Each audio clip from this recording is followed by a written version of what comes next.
So welcome everybody to Mission Hospice's Community Conversation. I'm so extremely happy to have Dr. Christopher Kerr with us this afternoon, who's going to be speaking. The title of the talk is Death is But a Dream, which is also the title of his book and a PBS documentary. And many of you probably saw him in the Netflix series Surviving Death. I want to just say a couple of words first about this program and about Mission Hospice. So for those of you who may be joining us for the first time, if anybody wants to put up in the chat where it is they're zooming in from, as well as any question they may have, please feel free to do that. It's really wonderful to see people coming in from our community in San Mateo and Santa Clara, as well as across the country. So we are from Mission Hospice and Home Care, which is a smallish hospice program that serves the area just below San Francisco. We serve southern San Francisco County. We serve San Mateo County and Santa Clara County. And so the area between San Francisco and San Jose. And it's a very diverse community on the coast, the beach side of our community. We have migrant farm workers living there. And we also have people living in our community that are executives in Silicon Valley. Our hospice was founded in 1979 by a woman who had a cancer diagnosis and did not want to die in a hospital. And she was partnered with another very civic-minded community member. And they began Mission Hospice in 1979. And Mac Nash was she was our founder as well as our first patient.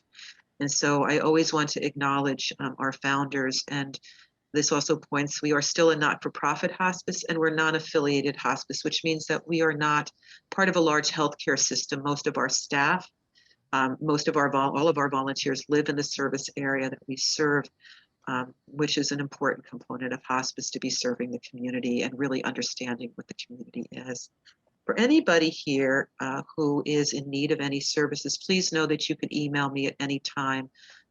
We have outreach people who are not salespeople. They're actually nurses who are happy to talk to anybody, a family member, a person who may be a patient, just to see if the services that we offer would be aligned with any of their needs. So I want to just say that it was a preliminary sort of idea that you are welcome to call us at any time yourself.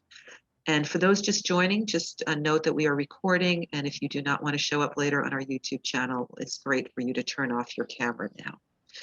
I am so very happy to have Dr. I'm going to call you Chris, Dr. Kerr. I heard about his work in a hospice trade paper, I believe, and I was so fascinated by this work that he did with people who are heading toward, in the end of their life, having dreams about their beloved and their loved ones that are so real that they're describing this almost as if they were in the room. And this is something that I heard over and over again when I was on the clinical side working as a hospice volunteer coordinator. It's also something I've experienced with my own friends after they died, coming back and seeming like I was having a dream, but it was like they were sitting with me. And so this is something that I'm very fascinated with myself, and I'm so glad that he agreed to come and talk. Dr. Kerr is the medical director and the chief medical officer of the Hospice of Buffalo, New York, and he has been working there for many years. He is the fifth generation doctor in his family, which I find fascinating. His father, his grandfather, his great-grandfather, and his great-great-grandfather. He has been, also he has a PhD, so no slouch here. And he has documented and studied over 1,500 end-of-life events. Many of them are videotaped with people speaking about these dreams that they have. This is the subject of a TED Talk, as well as articles in the New York Times, the Washington Post, the Atlantic Monthly, Psychology Today, Huffington Post, the Scientific American Mind. It's a feature in the docuseries on Netflix, Surviving Death. I believe it's episode 5 that he's featured in, and his PBS documentary that has been shown now beginning in April called Death is But a Dream. Dr. Kerr's book, Death is But a Dream, is also available in Amazon and at your local bookstores. And I am just so shocked to see that the Hospice and Palliative Care of Buffalo serves over 1,100 patients a day. And so we are so grateful that your focus is on direct patient care and patient advocacy and palliative care, because that brings us to this beautiful talk today. And I am going to add you here. I'm going to replace the spotlight, Chris. And if you're welcome to introduce yourself at this point in any way that you would like. But thank you so much for the time today. And I know that you have a hard out in an hour and a half. So just for people that, just so people understand that as well. Okay, thank you so much. Hi, everybody. Thanks for taking the time to join in. I know everybody has a COVID story, but here's mine really quickly. I'm Canadian, and my mom normally lives with me in the States, but when COVID hit, I was actually in California on a book tour. She came back to Canada. They closed the border. So she's in Northern Ontario near Algonquin Park, which is pretty far up, and we live in a log cabin in the woods, and we take turns taking care of her. We're satellite dependent, so I couldn't show videos from the woods. So I had to drive into a Holiday Inn Express, which explains the backdrop that I'm sitting in. But anyway, so how this happened is kind of interesting. I'm probably a good messenger on this story because I wasn't necessarily predisposed to this area of medicine. I was actually a cardiology fellow in '99 and was looking to moonlight and saw an ad in the paper for a hospice doctor on weekends.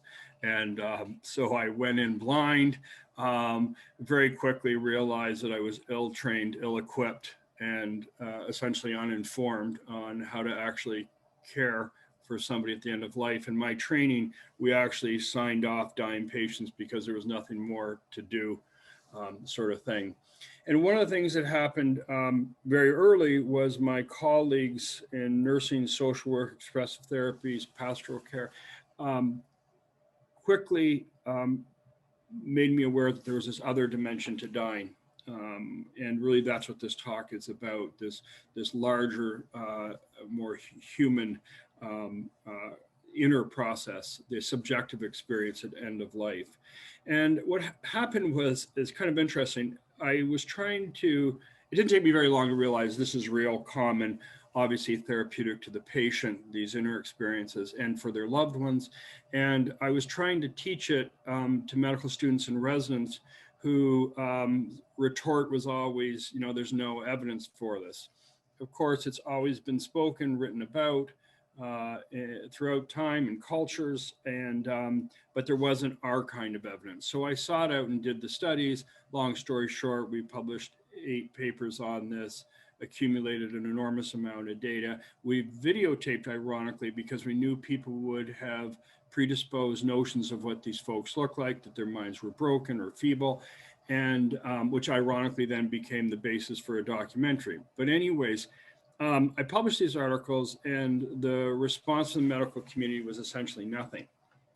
And yet it seeped out to the non-medical world, ended up in the New York Times, and long story short, it's goes around the world.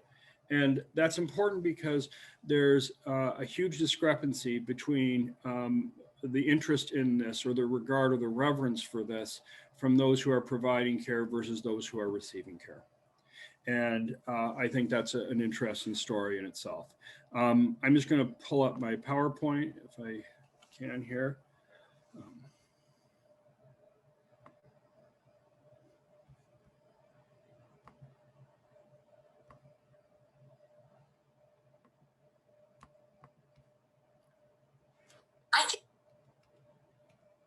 Are you guys seeing this? Is this visible? Hello? It's not right now, Chris. No, we're not seeing it. So you can screen share. Yeah, that's what I was doing. One sec. Okay. And I would click when you open the screen share at the bottom, the optimized for video screen. Yeah, I usually do. For some reason, I don't know why it didn't appear. So just give me one sec. Okay. It's and pretty I'm slow letting, here. okay, and I'm letting some more folks in the room.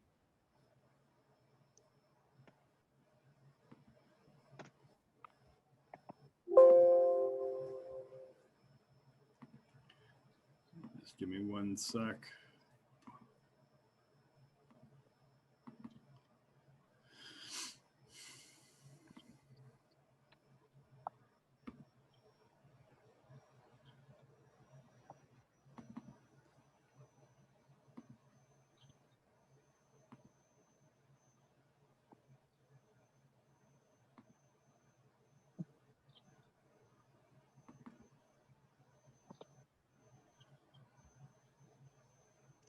I'd be curious if there's people who are here with us today that have had these sorts of experiences with a loved one.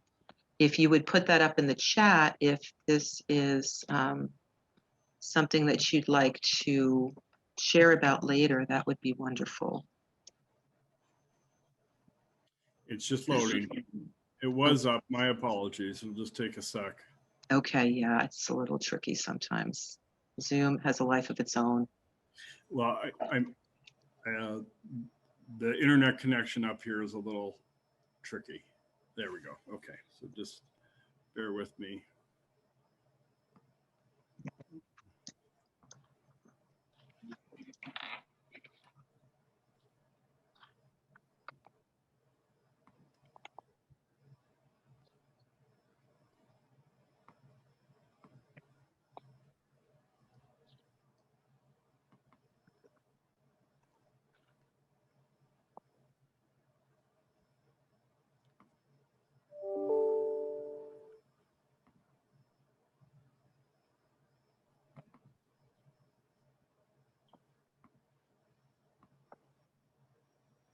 Is that showing up?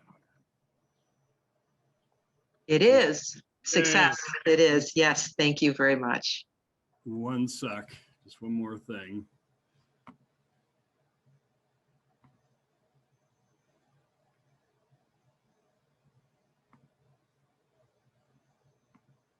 Okay, so you're seeing the title slide. Is that correct? That is correct. Yes. Okay. Bear with me. So this is here basically just to remind me that there's nothing new in what I'm saying. Here's the backstory of this slide. The woman on the right is Lynette Walworth, who is a 3-time Emmy Award winning documentarian. And she is doing a film with the indigenous people of the Amazon, the Outback, and unrelated to this was an environmental piece, but she phoned me a few months ago and she had read the book and she said, you know, there's what you're describing, these people have been describing throughout time. It's in part of their culture and their belief system, their way to connect to their ancestors, etc. So that's essentially my disclaimer, is that all we've done essentially is quantify it in a way that that gave it a different sort of validation. And this is a quote that I like from one of the leaders. He says, you know, we are sad when someone dies, but we do not fear death. It's just, again, this strong belief that there's this connectivity to life before and after. I just need one more second. I'm just having trouble with my screen here. Hang on. So in this talk, I'm going to show a number of videos, and where possible, I really want to include the family. We've done a number of studies on the bereaved.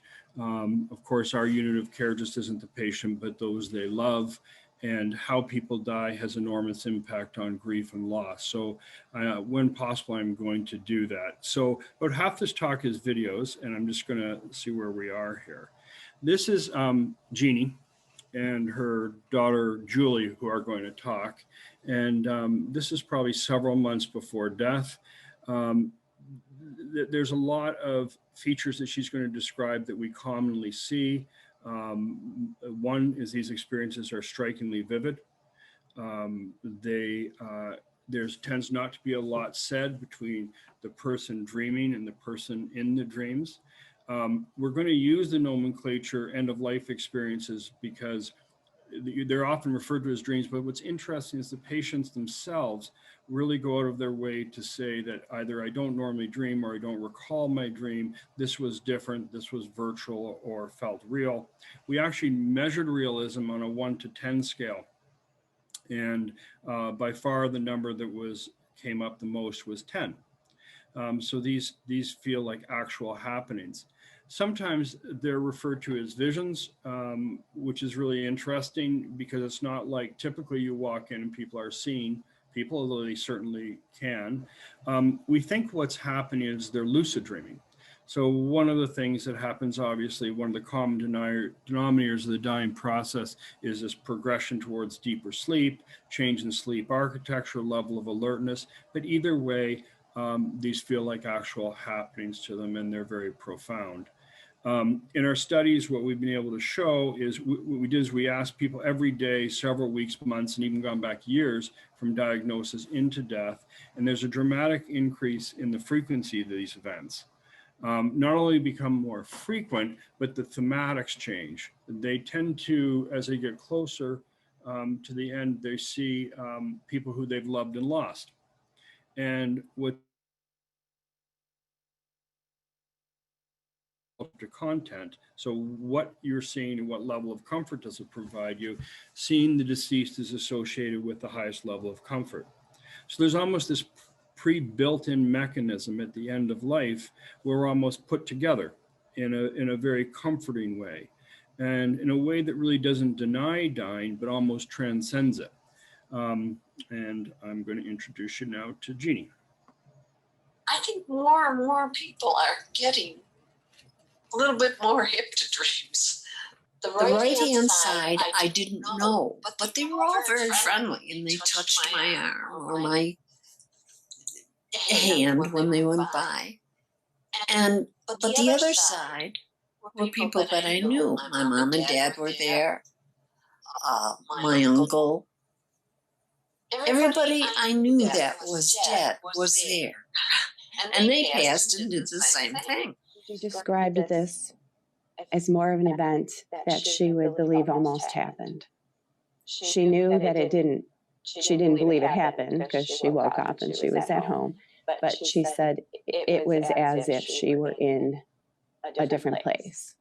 Boy, I remember seeing every piece of their face. And I mean, I know that was my mom and dad and uncle and my brother-in-law. That dream and her successive dreams and experiences made her feel comforted. I felt good. I felt good to see some people. And the other ones didn't bother me either. I have seen my mother recently more. I can't say that my mother and I got along all those years, but we made up for it at the end. And she would say, she said to me, "I'm not crazy, Jewel." And I said, "I don't think you are, Mom. It's okay." When I told my family that I was happy about it, and that's what they asked. How does it make you feel? Well, I feel good about it. I feel the comfort and the peace that some of these experiences brought to her gave her exactly what she needed to pass on. For me, it affirmed that you're not alone when you die. So a couple of very important things. These experiences tend not to be these moments of great revelation, epiphany, insight.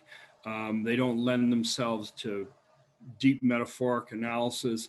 They tend to, instead, they tend to capture the nuances of relationships that are defining and comforting and securing. So it's little things, as you're going to see from Florence, who's just sitting around the kitchen table. What's more important than the complexity of the content really is what the person is left feeling, which is really very much surrounded in love and refamiliarized with those they've lost. So here's Florence, and fingers crossed. Tell us about the dreams.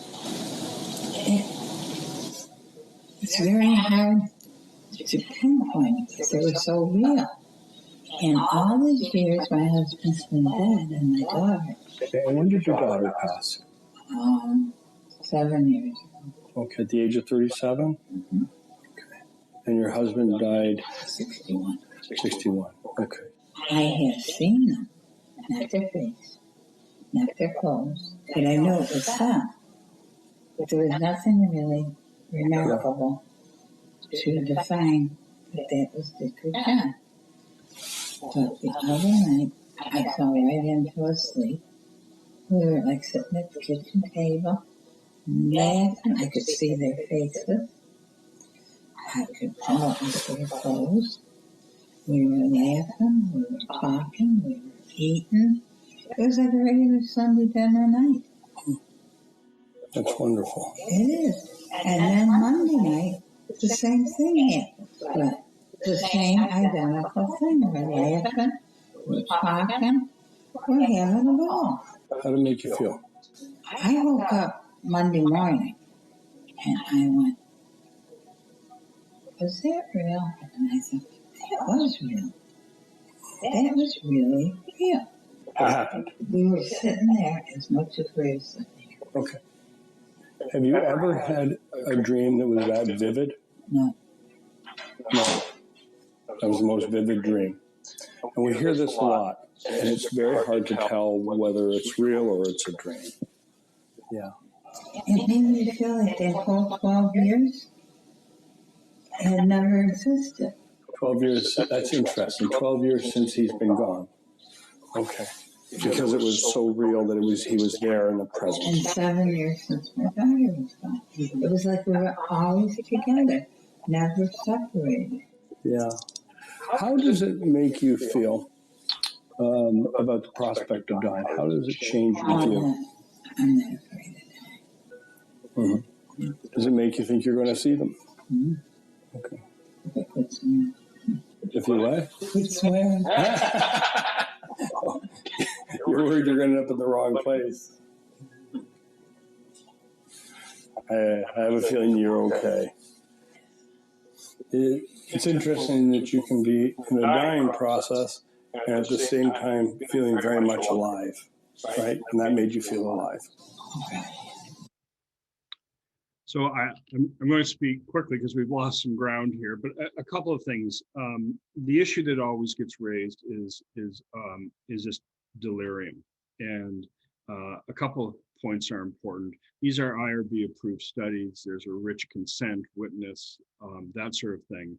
We also screen using the CAM method for confusion, and there's just a number of clinical characteristics that are just completely incompatible with that view. So delirious patients, they obviously have disorganized thinking. They tend to be tangential. They don't have insight. And the biggest difference is that they're usually left fearful, anxious, afraid, that sort of thing. And the opposite is true of people having end-of-life experiences. First of all, they recall them. They actually have heightened acuity or insight, and they're really made to feel comforted or at peace. Another important thing that we see with Florence in all these videos really is that dying starts to appear as this paradox, right? They're physically declining and lessening. Florence actually died 7 days after this video was made. Yet spiritually and psychologically, they're very vivid and alive and present. And we actually looked at this. We did a study where we looked at dying as a traumatic event and is there post-traumatic growth? In other words, is a seemingly adverse event, could there be positive elements? And people who are having these experiences were actually showing dramatic gains in understanding and insight as they're getting closer to death. So again, validating this idea, there's this whole other inner experience that has a lot of positive dimensions to it. What, in a nutshell, what seems to be happening is the life led seems to be validated. And in that process, also the fear of death seems to lessen. What's very interesting is there's almost this editing that goes on, that the people who come back to them tend to be the people who loved them or secured them or unconditionally cared for them. So it may be one parent, but not another. It may be one sibling, but not another. It's very clear that who comes back to kind of put you together are really those ones who loved you right. And that's just a theme we see again and again. Tell us. So about 90% of the people who we interview daily, and that's really, really important. So these aren't just kind of flybys. We're actually asking these people daily about these experiences and give them a standardized questionnaire. About 90% of the people were having at least one experience, And about 17% though had adverse or discomforting experiences. And a couple of things that are interesting. We were very naive when we first did this in measuring it as comforting, discomforting, and neither. What was lost is a couple of things. First of all, people die as they live. And if you've been traumatized in any way, or we've all been harmed for having lived. That's part of our story, and these themes often come back. What's interesting though is some of these more distressing experiences actually become some of the most transformative. That they either lead the person somewhere, whether it's forgiveness, to be re-embraced or reunited. But it kind of addresses the wounds. This next gentleman is Dwayne, and pretty hard life to describe very quickly. He was in prison more than out, and he had polysubstance abuse. In fact, he came into our inpatient unit because his mother was using his medications. And he had one of those lives that he couldn't afford to look kind of back. He was very bright, very full of humor, highly verbal, and he was always joking. And then what happened, this was being filmed, I wasn't involved, he acknowledges these other dreams. And he acknowledges for the first time, or spoke openly for the first time, about the more regretful, hurtful parts of his life. But he wakes up, as you're going to hear, with a need to reunite with the daughter and to say he was sorry and that he loved her. So this is Dwayne. You know, Could you turn off your mic that I got while you're running this? woke up from, and I tried to hurry up, get back to sleep so I can get back into it. And I couldn't, because it was a good one. My dreams, man. My nightmares, I don't like them.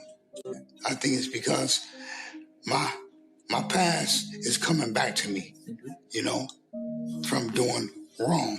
Because I'm not going to say I'm the perfect guy when I was out there, because I was running the streets, doing wrong to individuals that I knew I shouldn't have been doing wrong to.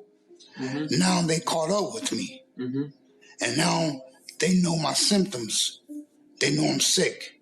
So now they want to try to hurt me. It was like they were jigging a knife, trying to cut out, my neck, where my cancer was at. Right. Stop trying to fight, I'm sorry, trying to fight this guy off from hurting him. That's scary. It's scary to me. I'm not a bad individual, man. Well, I don't cross a lot of people in my life, and I need help. I need help, I don't want to live my life being out in society walking, have to look over my back, man.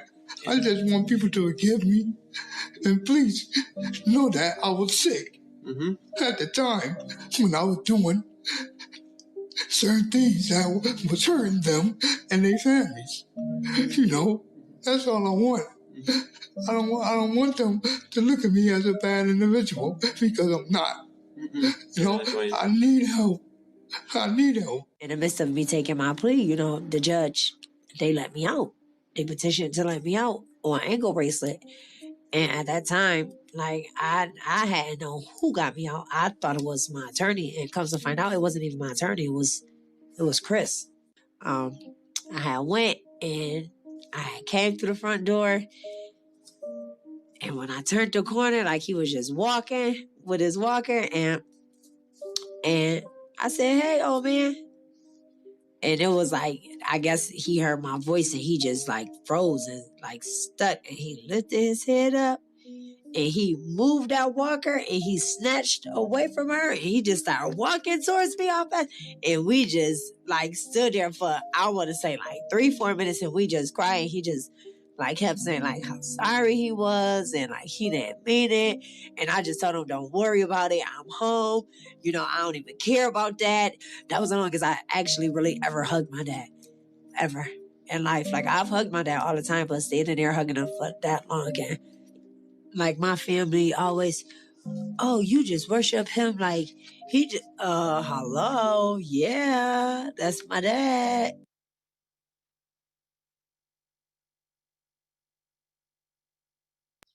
So Chris, we took care of the echo by you turning off your mic when we started the video, and now just have to turn it back on. And I'm in tears. We're looking at this person who spent his life in prison, being able to be reunited with his daughter. So thank you. So you are muted currently. You need to unmute.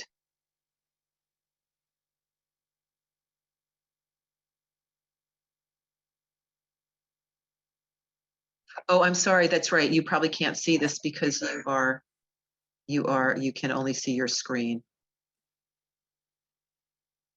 So let me see. I'm going to see if you have an opportunity. Can you hear me now? Yes. Once the video's running, there'll be an echo if you are unmuted. Yeah.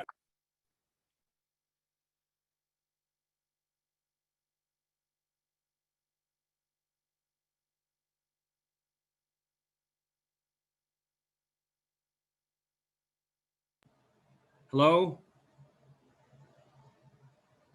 Hello? You're good now. Good now. Yeah, okay. You're going to have to mute and unmute me because when I do that, I lose the screen. Hello? Okay, so I can mute you, but I can't unmute you with this version, but I'll send you the message. We'll do it. We'll do it. Okay. I apologize. I'm going to go quick. So one of the more interesting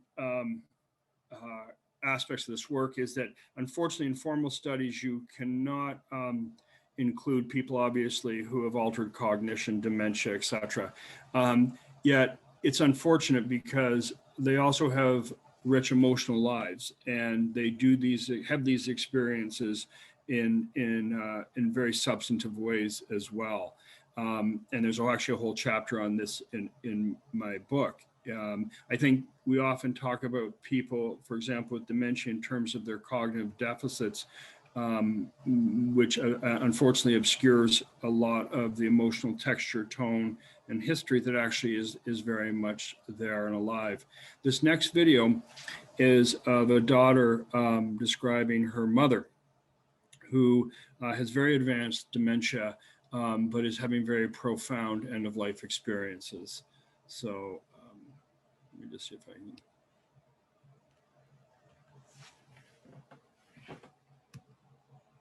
Hello? Yes, we can still hear you. Yeah, I'm frozen. So there we go. Okay. There you go. Perfect. There was a lot of talk about, I had a dream last night and Gary was there, or Gary came to visit me, or we had dinner together. And she got to the point where she didn't even talk about it in terms of dreams. She talked about, I had dinner with your dad and Gary last night. That was not every day, but probably 2 or 3 times a week within the last year or 6 months. So pretty frequent. Pretty frequent. And she was very animated about it, very happy. And she didn't even talk about them as dreams. To her, they were something that happened last night. So they made me feel wonderful, because as I was getting off the elevator and thinking, I'm wondering what we're going to talk about today, because sometimes she didn't remember what they did during the day while I was at work, or maybe who else was there, but she always remembered her dream or vision or whatever she had. When I saw her that day, I was like, Mom, why did you go outside? You never go outside. Somebody's supposed to go with you. And she looked at me like, well, I was going to meet your father. And I said, well, where were you going? How were you going to get there? And she just kind of looked around. Well, that wasn't the issue. The issue was that she was going to meet him. So then I didn't know what to say at that point. And I said, well, where were you going? And she said, well, we were going to Niagara Falls to get married. Life was different for her those last couple months, because she had like something to talk about, something to look forward to. And those dreams were pepping her up, were making her happy, were making her almost look forward to go to sleep, which I think is great. Seeing that and being a part of it is a gift. And it was a gift for me. And I think it's a gift that should be shared.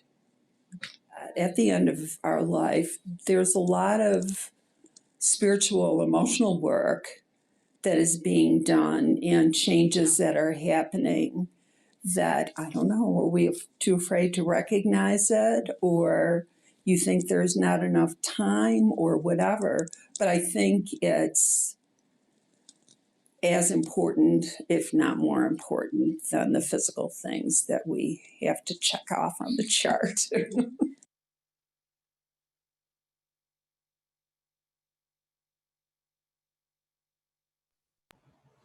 So, hear me? Yes. Okay, so I mean, this is really wonderful, right? This goes back to this paradox of end of life. Is her mom was actually very close to death, but she was reliving the best day of her life, which was her wedding day. So Buffalo is obviously close to Niagara Falls, the wedding capital. So that's why she was trying to get out of the nursing home, is because when she closed her eyes, she was seeing her husband, and that experience heightened to the point that she actually was reliving her wedding day.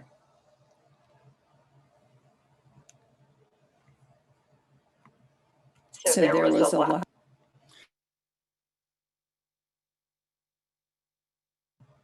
Can you hear me? Yes. So we're all familiar with this refrain from Dylan Thomas, which is beautiful and lyrical, but probably not correct. Where Dylan Thomas was imagining what dying would be like from relative health, and he wasn't actually experiencing it.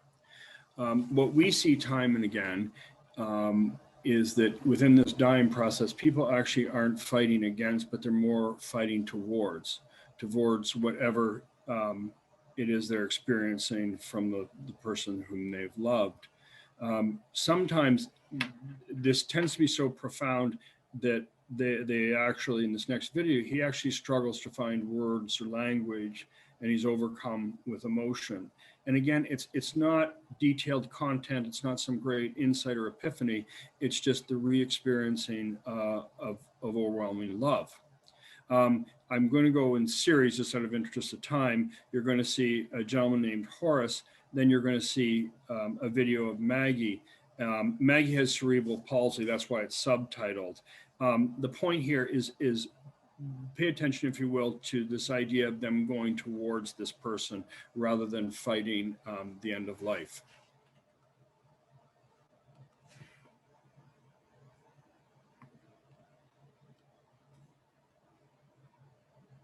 There's this mass green, like a pasture of green, green grass. But it's again hard to describe because it was a color green that I've never seen before. It was so vivid and so, it was like lifelike. And it just, it felt good. My wife all of a sudden appeared, and I'm thinking, well, this is even better yet. She had a certain smile about her that it was more like a joke. It was like I got you. And I'm wondering, what is the joke? What do you know? Why can't you talk to me? She just There's just no conversation. Yeah. Well, she was always beautiful to me. But she was even prettier. She was. Mm-hmm. She knew me inside out. You know. Yeah. Mm-hmm. So I guess maybe words weren't necessary. We just look at each other and knew exactly what one was thinking. Mm-hmm. It was just a good time. I don't know. But everything had left you. There was no problems. No, everything was. Mm-hmm. Everything was happiness. It was like you wish the world was really felt good. Yeah. Felt like there was, when you finish paying the bill that had been bugging you for years. Relief. It was that relief that was gone. Mm-hmm. And it was, it was just a relief. Everything was okay. Mm-hmm. There's this. I was laying down in bed. My sister came to me. My sister, when I died, she came by me in bed, and I stay with me, don't leave me. And she said, I can't. She said, I just can't stay with you. And I said, Dad, you gotta stay with me. I'm alone, stay with me. She said, I can't. And then she said, so we'll be together.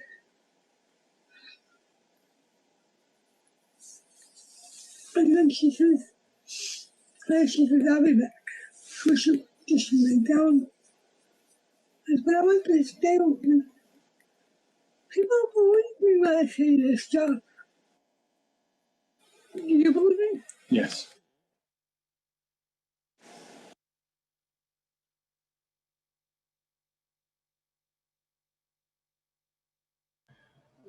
Can you hear me?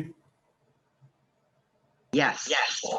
We have a large pediatric program, and we've actually written up a case series with children who are having end-of-life experiences, which, not surprisingly, are done differently. They often don't have language for mortality or reference points. They also don't have regret, and they may not have known someone who has passed.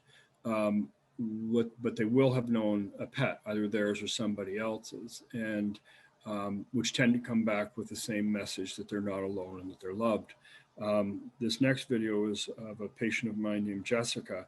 The other issue with her, so she basically self-informs through these experiences, and the one great question was, who was she without her mom? She had a single mom. And then I think this video starts off and she's talking about her mom's friend who was deceased, who returns to her. So this is Jessica.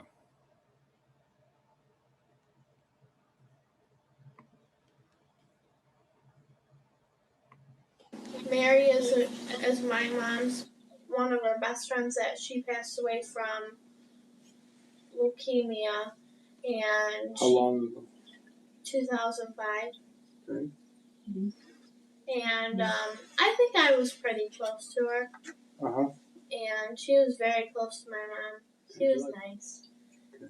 And what happened was I seen her in my mom's room, and I was just coming up the stairs and going into my room, but I stopped because I seen something at the corner of my eye, and she was playing with my mom's curtains, and she had her favorite shirt on, my mom told me, because I told my mom it was gray and blue checkered shirt, like a flannel shirt that she had on.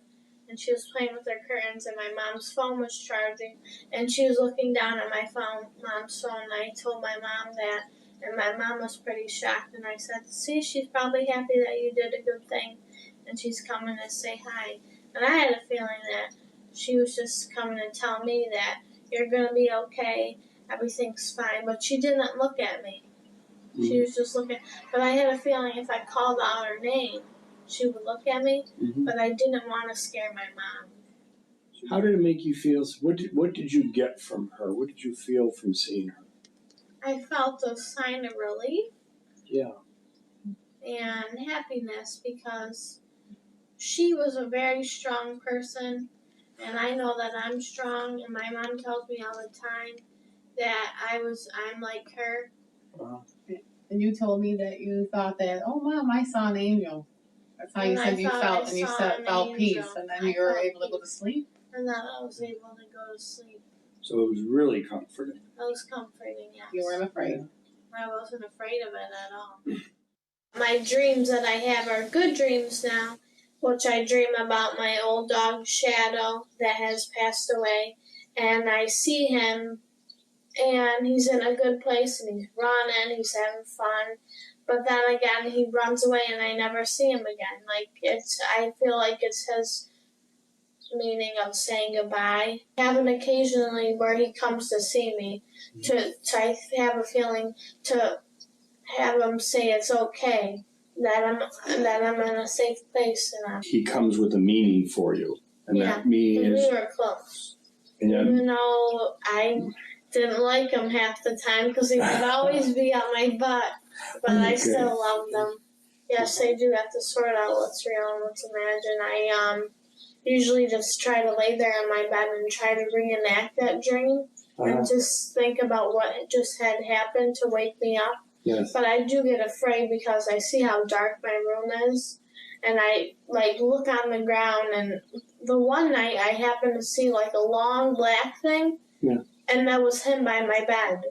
Yeah, and then I went down to the ground and went like that, and it looked like his head went up, and then he was gone. Okay. So you do things when you wake up to check to see. They're really there. Yeah. I feel that meaning is meaning of love, and that they're there and they're always going to protect you. It's funny because he doesn't say anything to you. No, dogs don't talk. No, but dogs give messages. Yeah, they give you a message to heal and love that you're okay. Okay. So that's Shadow. That's Shadow. Mary is. So dying is a closing of a life, which means it's focused on our relationships. And we've published 2 studies, a total of, I think, 750 bereaved family members we've either interviewed or spoke with directly or surveyed. And I won't get into much detail except to say that what's good for the patient is also good for their loved one, and how we see our loved ones leave us absolutely affects how we remember and how we grieve and how we process.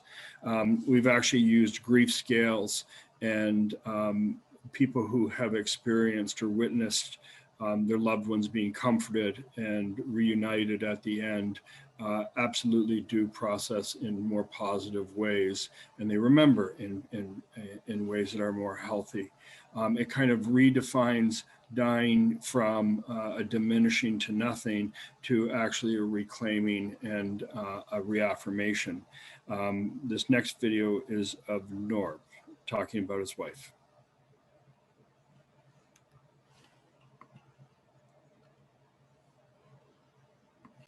She started chanting, I'm going home, I'm going home, over and over and over again.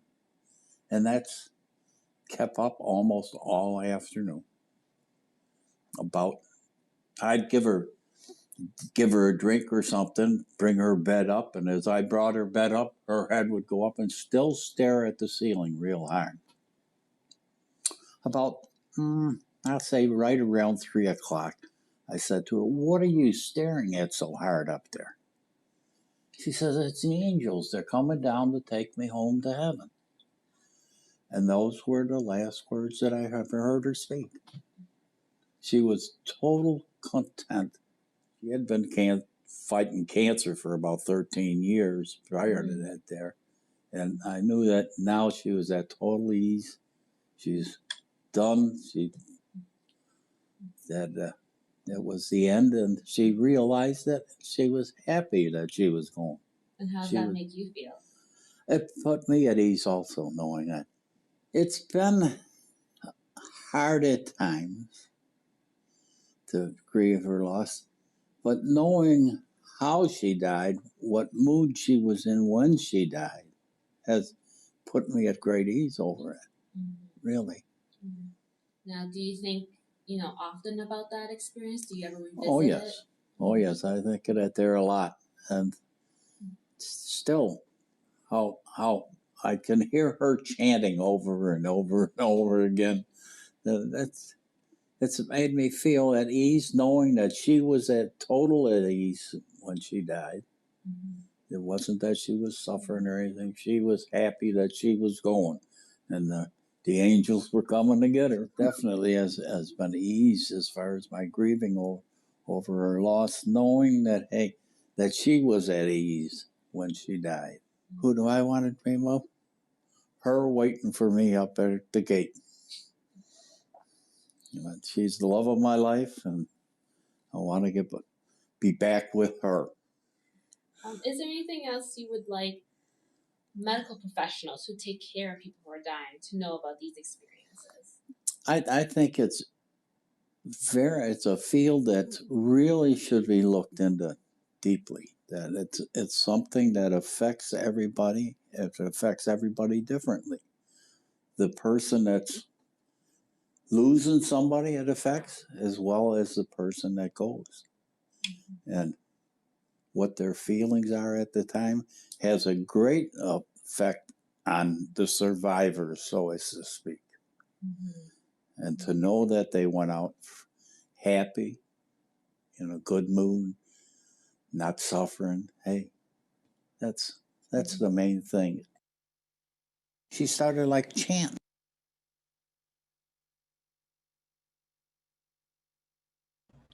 This is actually one of my favorite videos. One of the things that's very clear is that time and distance seem to be irrelevant. So you can be 95 years old, have lost your mother at 5, and it's her voice you hear, her perfume you smell. And again, it's about this connection really between and across lives, whether they're living or dead. And I'm just going to let you watch the next one without where are we here? So this is the one and only picture that exists of Patrick and I that was snapped by my niece at a wedding, because neither one of us are overly photogenic and it just wasn't our style. And this picture, because we did not live together, we each owned our own home, went back and forth for 15 years on each other's mantles. Patrick didn't cook with one single exception of making his grandmother's sauce, which he did, I want to say, about every 4, 6, 8 weeks through the entire 16 years I knew him. Patrick was the only member of his family that knows how to make the sauce. And for all the years I knew him, he insisted something was missing. After his grandmother had passed? After she had passed. And she had passed well before I had ever met him. I even tried to help him make it once, and I got banned from the kitchen because he insisted that an Irish woman was no way could ever make old-fashioned Italian sauce like Grandma used to make. Fast forward to this would be the Sunday before he passed. He woke up in the morning, and I couldn't get him to eat. He wasn't hungry, total loss of appetite. And I'm like, "Baby, we got to make you something for breakfast. What do you want?" He goes, "I'm full." Pat, you had a snack pack pudding yesterday. You're not full. And he's like, oh, no, I ate with Nana Dolores last night. As real as I'm sitting here, he believed he made sauce with his grandmother the night before, said he could smell it, he could still taste it, he was full from it. And she showed him, after all these years, what he had done wrong, which is the very last step before you take it off the burner was to add a teaspoon of sugar. It was so very real for him, to the point, there I am, putting on sweatpants, driving to the grocery store, because we spent the next 7.5 hours, because that's how long it takes, making his grandmother's sauce that day. So, and he was so sick, and it was the only day I was ever allowed to help him. As he sat on the bar stool and, well, let's say was very strict with the orders of the sauce, and we kept bringing the pot over, so there are certain things only he could do. We made the sauce. He added the sugar. Last time Patrick ever ate. Every morning he woke up saying, is today the day I'm going to die? And I said, you'll go when you're ready. And he was ready. He was ready. And you knew he was ready. And I knew he was ready from this. Yeah. I think this is a man who is at peace and very honest. If your last dream in life is about spaghetti sauce, there's nothing more peaceful than that. It didn't appear to be a memory. To him, it appeared that he was participating. And that's one of the things I found very different. Did that dream help you accept that reality further? Absolutely. Yeah. Absolutely. And not only the reality that he is gone, it's made me think of maybe there is something out there after we go. So,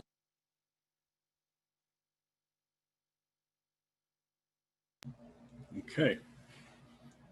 Well, that was completely out of order and not according to script, but we got through most of it. So I'm very, very sorry to all that that had an odd flow. But anyways, I just wanted to leave some room for some discussion. Boy, Chris. So I think that, yeah, our mic's now better. Thank you, because we're not echoing.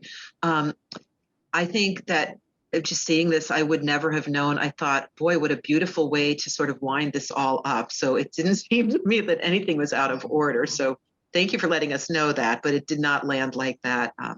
We have some questions that people put up here in the chat, and a couple of them have asked me if I would read them. I believe there's some other people that would like to ask their own question.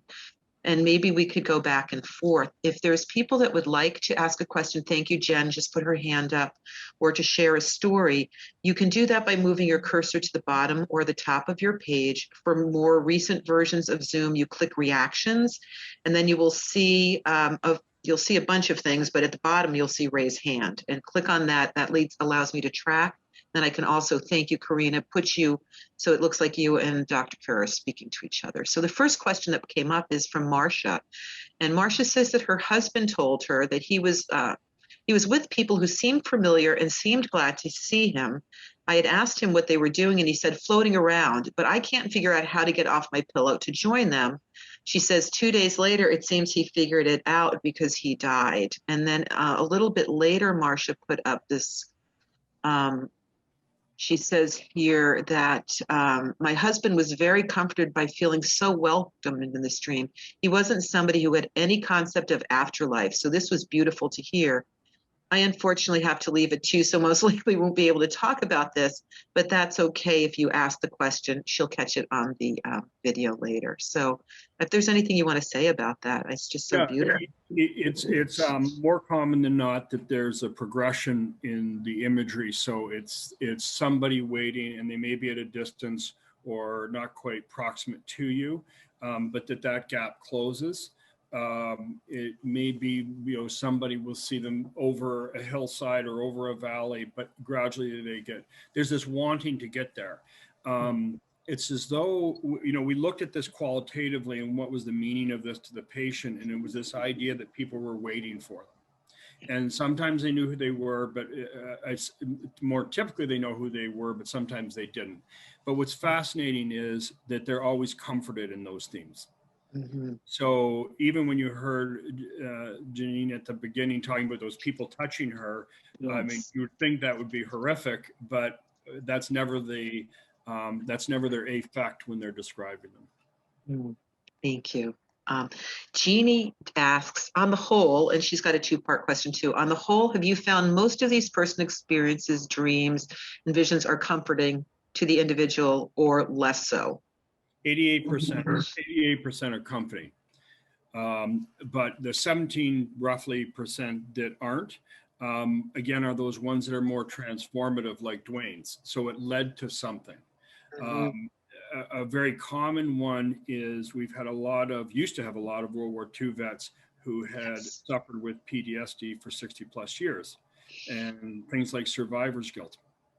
And the one, for example, I reference in the TED Talk is a guy who was involved in the invasion of Normandy and suffered for 67 years. And at his end of life, he relives the day he got his discharge papers, and the soldiers come to him on a beach and tell him that we're coming for you, and he slept. Another example is a mother whose child ended up with addiction issues and in prison, and her whole identity as a mother was questioned. And at the end of her life, her parents come to her and tell her what a spectacular mother she was. So it seems whatever injury you have is addressed. So yes, distressing, but not without value and meaning. Beautiful. Thank you. Beth is asking, I'm fascinated by this question. I'll tell a little story. Do animals come back as one is approaching death? And I'm interested in the answer to this because when my mother was on her deathbed, she called me in one night to her room and she was kind of pointing at a wall. And she just said to me, Susan, why is it that the dogs can stand up, but everything, all the other animals have fallen over? And I was like, and maybe it's because the dogs have 4 legs and maybe the other animals don't. I don't know. And she goes, oh, okay, that makes sense. So it was very clear that she was having an experience that was very present to her that I don't understand. And this question, now I'm wondering, did all of our family pets come back to her in those moments? Yeah. So roughly 35% of people report at least one experience with an animal, which I think is interesting for a couple of reasons. It speaks well of us in that pets tend to be something that we also unconditionally love and care for. And it really boils down to these wonderful thematics of having lived. And it is more common than I can tell you that childhood dog returns to people. So travel is about a third of people either preparing to go, actually traveling by any means from canoe to airplane. Often they don't get the significance of the transitional piece of this. Pets are almost, some days they're ubiquitous, but. Wow, thank you. So Jen, could you go ahead and unmute, and I am going to put you here, to add you here, and you can go ahead and just chat and share your experience. And just go ahead and unmute yourself. Thank you, you're correct. Go ahead and unmute yourself. Thank you. Thank you. So about 2 months before my mom died, she was telling me how she and my dad, who died 1.5 years earlier, went downtown to do some errands. And then my dad was going to take my dog for a walk. My dad was a cat person. He did not like dogs. So I found that very interesting and funny that he was going to be taking my dog for a walk. And then about two weeks before my mom died, she was lying in her bed in the skilled nursing unit and was looking out the window into a garden and said, Matt, there's a dump truck out there dumping a load of coal. And then she thought about it for a second. She does, that doesn't make sense though, does it? And I said, well, I don't see that, Mom, but I'm not going to tell you it's not real. So that was my Interesting. experience with her. And then I had an aunt who told me they're painting wallpaper on the wall. And that was about a day before she died. Yeah. Really fascinating. But they tend to report them almost just observationally, right? Like that's happening over there. But my mother did go on this errand with my father downtown into the town where I grew up. And she was not living in that town when she was having the experience. Yeah, interesting. Yeah, again, this idea of going somewhere is really, really very, very common. One thing, just going back to that question about pets that I think is fascinating is that they're seen in full health.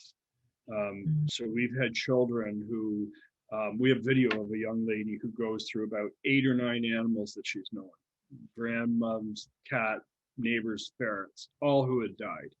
And they come back to her in this castle and they're all running around. So she sees, health emerge from death. And, when asked about this castle, because she recreated this whole environment where there's warm light in this castle, and asked what it was, she said it was a safe place. So almost reconnecting or reconstructing a world for herself. Thanks for sharing that.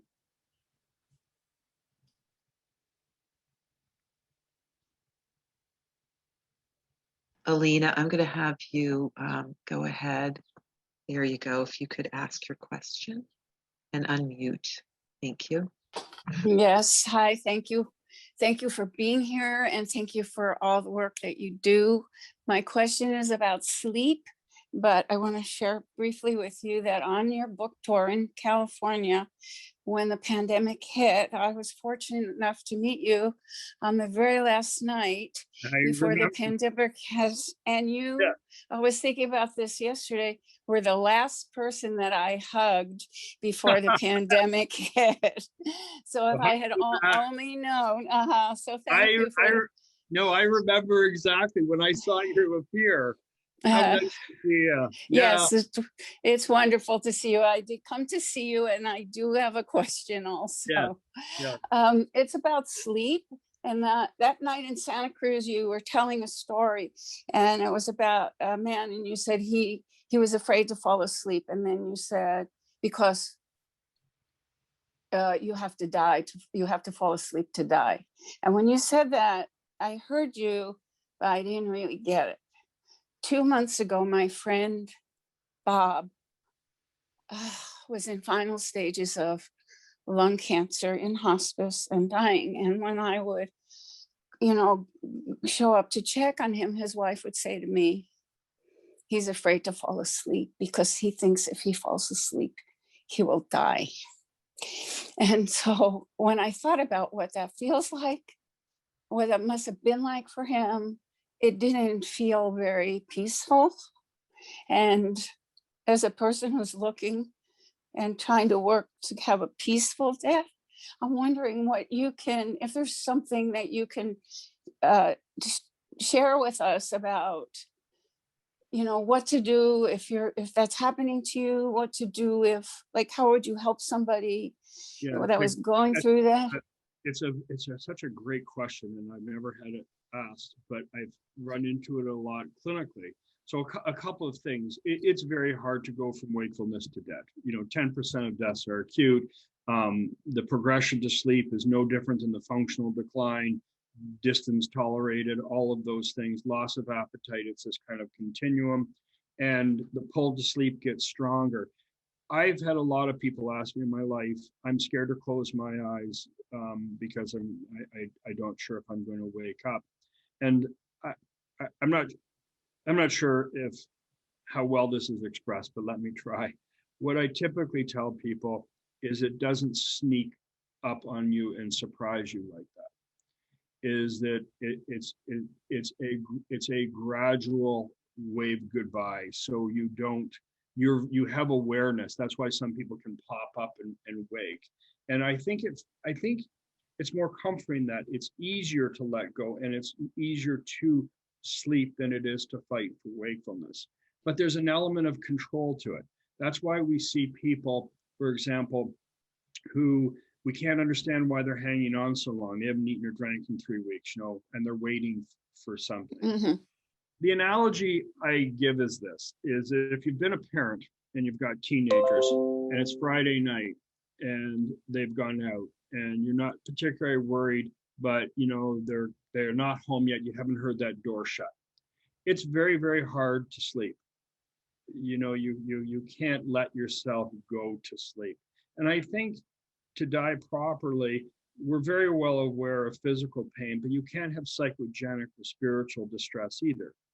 So I think that, in other words, for you to get to that deep place of sleep, you also have to somehow find peace. Like your mind has to be at some sort of ease. The two are incompatible states. It's very hard to be distressed in any form and also asleep. So in other words, if you are in that sleep, it's because you're somehow at peace. That makes sense. I think you're so wonderful. Thank you so much. Here's a hug, and I look forward to the next one. Hope we hug. Yeah, that's great. Me too. Great to see you again. Thank you. Thank you so much, Alina. It was beautiful. Jean, 1 second here. Let me unpin our friend here. And Jean, do you want to go ahead here and unmute yourself and ask your question, please? Sure, thanks. So my question was just, I've had 2 really sad deaths in my own personal family of people who died suddenly. And I'm wondering what your thoughts are about, and these could be split second things, there's not a lot of time, but any thoughts about, the kinds of things you're describing? Yeah, I don't think we'll know, but a couple of things to think about is one is this expression that we've all heard, my life flashed before me. So in this, when there's a threat to your well-being or even your mortality, there's this sense that something flashed before you. And then when you think of what people, what did, I'm sorry, I'm blanking on the man's name forever, who was killed by the police, George Floyd. George Floyd. What's the last thing he said? Anybody know? He called for his mother. Yeah. I believe something happens in those moments that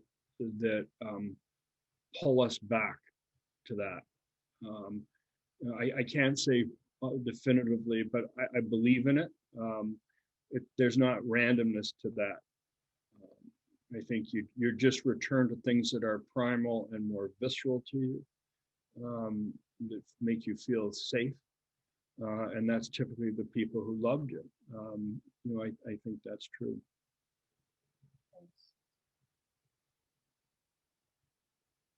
Thank you, Jean. I remember when you said, just now that you said this, being on a plane that had hidden air pockets, so we were going just straight down. And there was a guy in the back of the plane that screamed, "Mommy!" And I said to the man next to me, now I know this is over. Like when we get to that part, they managed to pull the plane out and land us safely a few hours later.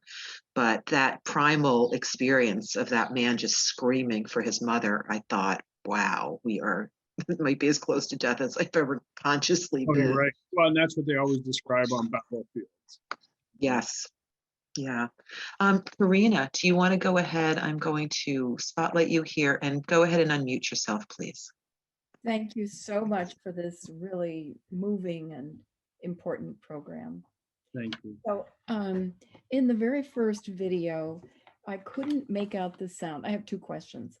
I couldn't make out the sound very well, but Jean was talking about the bad relationship she had with her mother.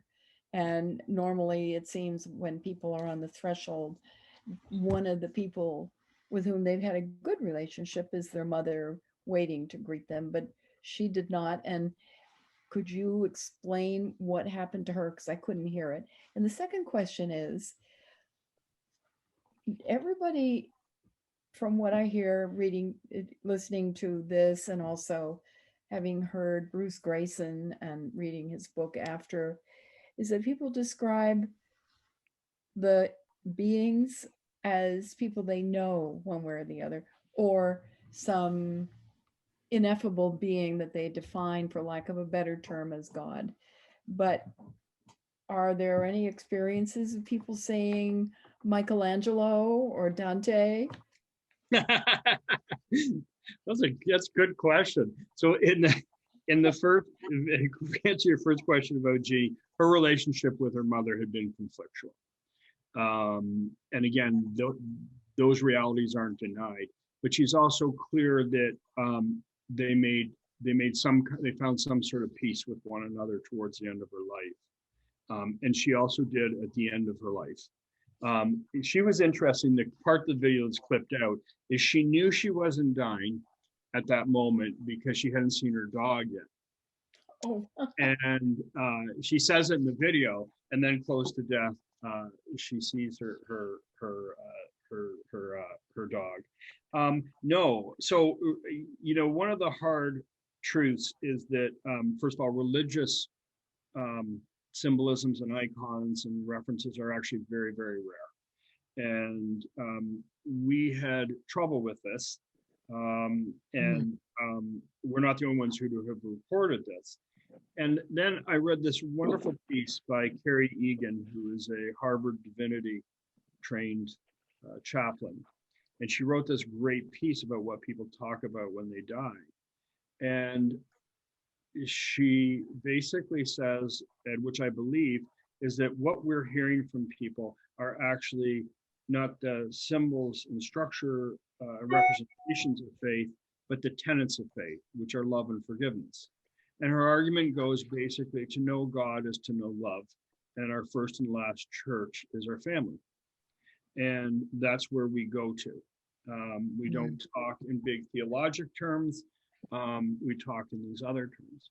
In terms of seeing people of significance, historic figures and whatnot, I don't know much about near-death experience, but it seems to be a thematic with that sort of thing. White light tunnel, great message, need to write a book, proselytize something. You get sent back like with stuff to do. And it's so different with these experiences. This is no dry run. These people are dying.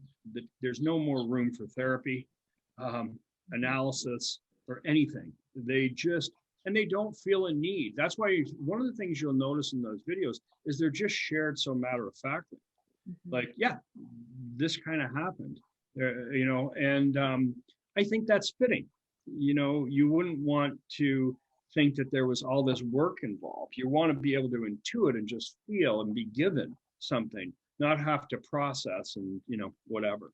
So yeah, no, we don't hear that. We don't hear tunnels, white lights, work undone, metaphors, big messages. It's just not a thing. That's why I love that sauce story so much. Because it's so utterly simple as a dash of sugar, but it's symbolized so much. It's just wonderful. And it was real. Yeah. Well, and the other thing that's fascinating was he actually felt full, which is amazing because you're dying, you're not eating. Okay. So we know dying people typically don't feel hunger, but this gentleman actually felt fullness. So in other words, the soulful interpretation of what he was going through was actually overrode whatever physical messages he was getting. He didn't feel hunger, pain, anything. He felt full and satisfied and reconnected. I just think it's amazing. Thank you. Yeah. Thank you so much. And I will remove the spotlight. Chris, we have a lot of questions here, and I'm going to try. And Cheryl, we're going to come back for yours. I see your hand is up, but there's a couple of questions or things that people have posted that are sort of similar. Joni writes that her maternal grandfather died when she was 17, and since that time, she's had several dreams as a teenager where he was insisting he was still alive. And then some version of that dream over the years of him, but some other grandparents as well, always telling her that they are still alive. And then Beth, just a little while later, shares that she had never met her maternal grandfather. He died at an early age, but one night she was sitting in her living room and felt his presence behind me. It was a moment of wonder for me since I had no way to identify him, and I don't know why, but he would come to visit me, but I very clearly understood that it was him. So just some. Yeah, this is a funny story. We actually did by accident a study on bereavement dreams that got published. I was talking to a grad student, we were sending out a survey, and I was moving too fast or miscommunicating. And it was supposed to be a question about bereaved people, what they witnessed and their loved ones dying. They got the survey wrong and they inverted everything, and they ended up asking them about their dreams. Anyways, it was fascinating, extraordinarily common, and I wish more therapists knew about this because it's very significant. There's a couple of commonalities. The person appears basically, and I don't know if it's the right language, but basically they're almost reassuring. I'm here, I'm present, I'm okay. Not a lot of verbal exchange, but it tends to mark something very important in the grief process. It allows that person to see them in health, reassured of their presence, all of those kind of good things that were where there was otherwise emptiness and just loss. So yeah, that's a very, very real phenomenon. It's like this tap on the shoulder that, hey, I'm here, I'm okay. Two questions that from this long group that we're not going to be able to probably answer a whole much more questions here, but the two hands up. Are you personally tempted by your research to draw conclusions about the afterlife is one question. And then the other question that a couple of people have asked is, where do you think this lands for people who have a sudden death? I don't know how you would get any reports back from somebody that's had a sudden death, but just, is there anything that you have concluded about these dreams? May they serve any purpose for people who have died suddenly, or any of those things? So one of the things we work very hard to do is that if you're looking at anything pre-death, it's a keyhole in which to look into the afterlife, the phenomenologic, religion. And we've been really, really careful just to look at dying as a mystery unto itself without interpreting. And our role has been just to translate the words of our patients and families. And because otherwise it's this big blank palette and you can write whatever biased version of a belief system you carry with you. So I try to avoid the question. Personally, what it has taught me is that there's a better story than what I probably imagined. That I think that what it tells us is what we've loved, or who has loved us, is really there for us, that there isn't loss. And I think some of the things that strike me the most is that people, as they have these experiences, it's the depth of feeling, the detail and the vividness and the re-experiencing of emotion that is so there for them. And it's not far away. It's like the lady said in the sauce. It's, it wasn't a memory. It happened, and that's not random.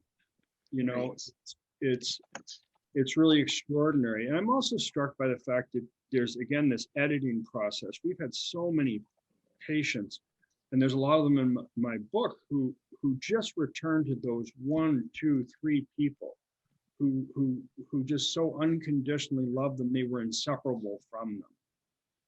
And again, this idea of time seems to be so irrelevant. So I think it's there's this connectivity, whether here physically or not, that seems to be a part of what our experience is. So I think that all affirms having lived. Yes, thank you so much. Do you have time? I know that we're 3 minutes past your out. Okay, let's just these last two questions from somebody that actually wants to ask a question. First, Penny, I'm going to spotlight you here. If you could unmute yourself, please. There you go. So as a Mission Hospice volunteer, I had the opportunity to be at the chair side of somebody who opted to end their life with medication. And, you know, it's California, you can do that. And hearing you talk about these dreams and all the things that people have who are kind of transitioning to death, clearly this is a very different experience. And it just sort of brought to light how different it is, or at least I think. And I wonder if you have any comments about that. Yeah, my closest friend and my mentor, who leads that movement in New York, it's probably the only part I disagree with, and I don't disagree with self-determination or autonomy at all. What I worry about is, I view it the same way if you overuse certain medications and misinterpret these things as hallucinatory. Is it basically you're sterilizing somebody from their own experience of dying? And I'm 100% convinced that there's built-in mechanisms in our human experience that tend to heal wounds that are important to heal, comfort in ways we can't imagine. And I worry that, well, I don't think it's anyone's right to override somebody's choice. I do worry that we're denying them aspects of the dying process they may be ill-informed of. And that's what your talk brought to me, that I had never thought about before. Yeah. So thank you. Oh, no, great question, though. Really good question. Yes, thank you, Penny. I think some other people had also had that question, so thank you for answering. And then we have Joni here, 1 second, and I am going to put you right up here too. And if you would please unmute yourself. Thank you. Go ahead. First of all, thank you so much for your work. And I really loved the sauce piece as an Italian. Joni, could you speak a little closer to your mic just so that we can hear you better? Thanks so much. Is that better? Yeah. Okay, great. Thank you. Susan read my report of the fact that I've dreamt about my grandparents time and time again over the years, asserting that they were still alive. And I asked a question in the chat about, you mentioned that someone would remember a parent that passed when they were 5 years old or so.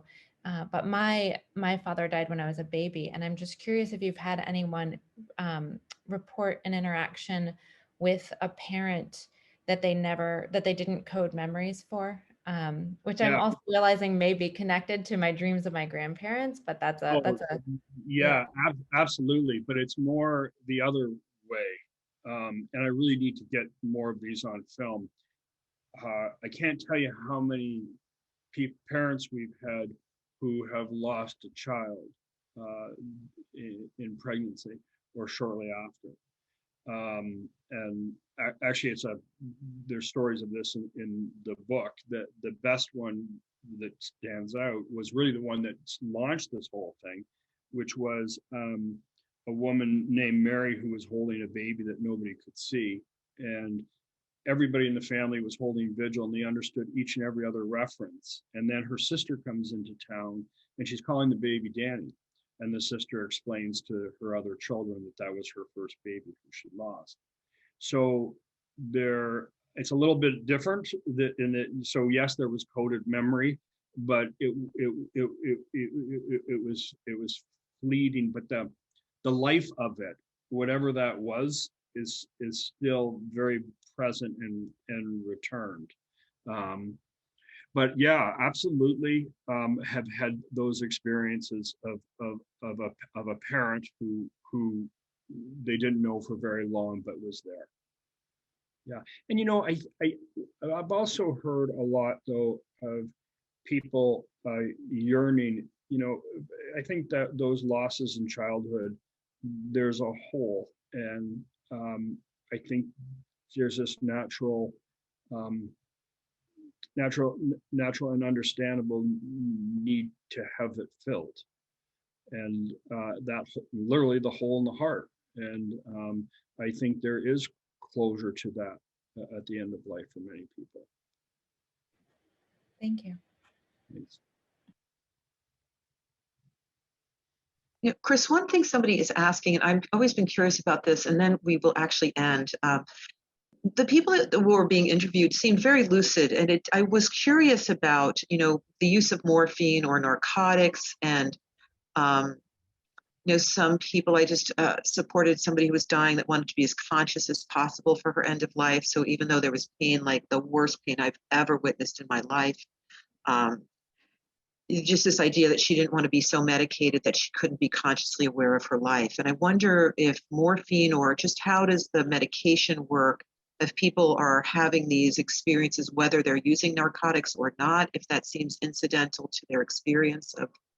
It's all over the place. So for the sake of our study, we couldn't look at people who were confounded in any way by medication. That said, so the antipsychotics will absolutely dampen these experiences. They work. It's like a dimmer on thought, basically. And sometimes they actually have to be used. And this is really interesting because we spoke about how it's very hard to die if you can't sleep, and the pull to sleep being that strong. There are people who are having these experiences and they're so vivid, and it's in the story in the book is this guy I go and see, and he's furious because it was great to see his Uncle Harry, but he wouldn't shut up and he wanted to sleep. So you can elect it, to soften these. Obviously, with all the opioids and everything, it depends on dose amount, whether they've gained tolerance. All of our patients that you saw filmed were obviously fully intact. And, one of the things I think that's lost, though, is towards the end, when there is alterations in alertness and cognition, and this is where I have really get stuck. Those people are still having these experiences, and we've all seen them at the end. The distant stare, the reaching for something. Yeah. I think the fact that we can't say that they're not confused doesn't deny their reality. And I think that's one of the things that often gets lost, is that that's still experiential to them. So this whole question of drugs, yes, you can, and I've seen it more coming out of the hospital because people will report these and then they'll give them something, so they're no longer reporting. So they're easy to extinguish. But obviously, most of our patients, just very quickly, the people who are making that decision to elect not to pain manage to maintain lucidity actually work against their own prophecy, because nothing will take away your quality of life, lucidity, ability to interact than unmanaged pain. Yes. Because unmanaged pain in its final form is incompatible with sleep. Sleep deprivation in the setting of illness is a sure way to lose not only your mood, just think of your own self with a couple of nights without sleep, but your ability to process, to verbalize, to have control. So I always cringe when I hear that statement, because somebody needs to reframe that for them, because they're really doing the opposite of what they think. Yes, we tried to reframe that for this friend for 9 weeks, and none of it worked. So I want to just thank you. This was just an incredible afternoon, and I think even the, thank you for just hanging in there with, I know the technical difficulties are just. I apologize, you guys. I've done this a million times and never had this happen. That's okay. It's okay. And I think there was, there was plenty of people that stayed. Also, everybody stayed to hear the conversation. We'll see what we can do with editing. It may be possible to edit those videos in. I don't know if that's something. The other thing is I could redo it for you and properly. Well, I think we could schedule maybe again in the fall, because I think that there's a lot of people that will go from this and say to their friends, oh my gosh, you have to hear this. And also a lot of our professional attendees, I think, will really benefit from this and will talk with their loved ones about this. So I believe we are scheduled for an author series talk. I need to look for the date, because I'm looking for the date, and information will go out. We'll send information out to chaplain associations. I think chaplains, knowing this information, the social workers that are often trying to navigate people through these difficult conversations would really benefit. I want to thank you so much. A really good point is this does not belong to the doctor. Beth has a question. Oh, I was just wondering, if some of us wanted to see what the quote was on your last slide, and perhaps you might be able to send that with whatever you send, Susan. It's Montaigne. Do you see it? We don't. Okay, it's if you know not how to die, never trouble yourself. Nature will in a moment fully and sufficiently instruct you. She will exactly do that business for you. Take you no care for it. And I'll send you that. Okay. If you could send that to me maybe now, then I will go ahead and post that up on the, I will go ahead and use that. I'm going to send an eval in the resource page right after this. It will have information for all of you about the documentary, the Netflix series, Chris's TED Talk, as well as his website, and linked so people can purchase his book. And then we will have you back at some point, either the summer or fall, Chris. And for anybody, thank you so much. Julie has posted the quote for anybody that would like to cut and paste that. And I will do the same so that I can paste that somewhere and send that out. Thank you, Julie. If you could send that, Julie. I look forward to a redo. Absolutely, yes. Me too, because this is fascinating. So on behalf of Mission Hospice, our community education program, to all of you that have attended, thank you so much, Chris. I look forward to spending some more time with you. And I really look forward, I do hope that you and Wilka Roy in Mexico have a chance to talk. We presented her on symbolic dreams and symbolic language at end of life. And I think the two of you would have a lot to talk about. So I'm hoping we get to present that too at some point in the not too distant future. So thank you so much to everybody who's joined us today. And I'm going to turn off the video. Good night. And then I'm going to stay here in the room for anybody that would like to just be here for a couple of minutes. Thank you so much.